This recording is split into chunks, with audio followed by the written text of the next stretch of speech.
Hi vlog, welcome to my guys. So may video na naman tayo gusto ko lang testing itong budol ni Shopee sa akin. Check natin kung matatag pa o stable naman habang bumibiyahe tayo.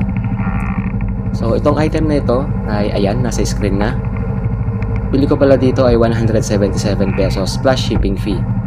Compared kasi sa ibang nakikita ko, ang mamahal. Nasa 500 to 800 pesos lang para lang dyan. So ito, nakipagsapalaran ako, total mura lang naman. And based naman sa reviews, solid naman. At ito pala, ganito ko siya sinet up. And so far so good, thumbs up po.